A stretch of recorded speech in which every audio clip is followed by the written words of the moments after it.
Alors, aujourd'hui, on va revoir la technique de division qu'on appelle division, la technique à crochet ou la technique française. Alors, en premier lieu, comme on peut voir, j'ai mis les multiples du diviseur, donc les multiples de 3 pour m'aider. Alors, la technique est simple, hein, on divise. Elle ressemble beaucoup à la technique à colonne, hein, parce que le but est de diviser, mais on ne place pas les nombres au même endroit. Alors, je commence à gauche ici, avec mon 4. 4 que je souhaite diviser par 3. Alors, la section 4359, c'est mon dividende. Mon diviseur est 3. Et ma réponse, ça s'appelle le quotient. Donc, je prends 4 et je le divise par 3.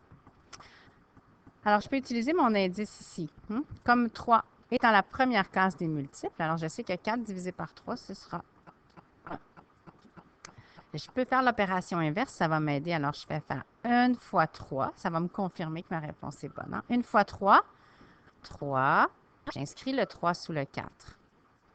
Dans la technique à colonne, hein, on faisait une soustraction dans notre tête. Cette fois-ci, on va la faire, on la pose, la soustraction. Je ne vais pas la faire dans ma tête. 4 moins 3, 1. Dans la division à colonne, on mettait le 1 ici. On se souvient, n'est-ce pas? Dans la technique à crochet, je ne mets pas le 1 ici. Ça me donne 13, n'est-ce pas? On se souvient. Mais je vais plutôt descendre le 3 à côté du 1. Ça me donne 13 de toute façon, n'est-ce pas? Alors, au lieu de monter le 1, je descends le 3. Et là, je poursuis. Qu'est-ce que je fais? Je divise. Alors, je prends 13 et je veux le diviser par 3. Je peux regarder mes indices. 12, c'est le nombre le plus près de 13, sans toutefois le dépasser. Et 12 se situe dans la 4e case des multiples. Donc, je sais que 13 divisé par 3, ça va me donner 4, avec un reste, bien sûr. Donc, je me fais l'opération inverse. 4 fois 3, 12. Je fais la soustraction comme tout à l'heure pour voir ce que je n'ai pas utilisé. Il me reste 1. Qu'est-ce que je fais? Je ne vais pas mettre le 1 en haut, je vais plutôt descendre le 5. Vous avez remarqué que je raye les nombres quand je les utilise afin de m'assurer que je n'utilise pas un nombre 2 fois. Et là, quand je descends mon nombre, je divise. 15 divisé par 3.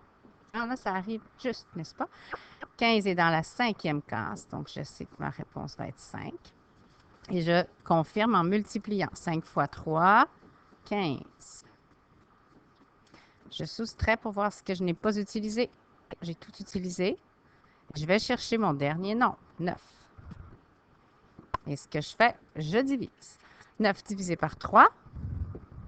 9 est dans la 3e case, donc je sais que 3 fera partie de ma réponse. Je confirme. 3 fois 3, 9. Et je fais une dernière soustraction. Je sais que ma division est terminée quand j'ai deux choses. J'ai fini ma division quand j'ai 0 et que je vois que j'ai utilisé tous mes nombres. Ce sont deux items qui me permettent de confirmer que j'ai terminé. Alors, ça, c'est la technique à division à colonne. Maintenant, tu peux cliquer sur un autre onglet afin d'aller voir quelques pièges de cette technique.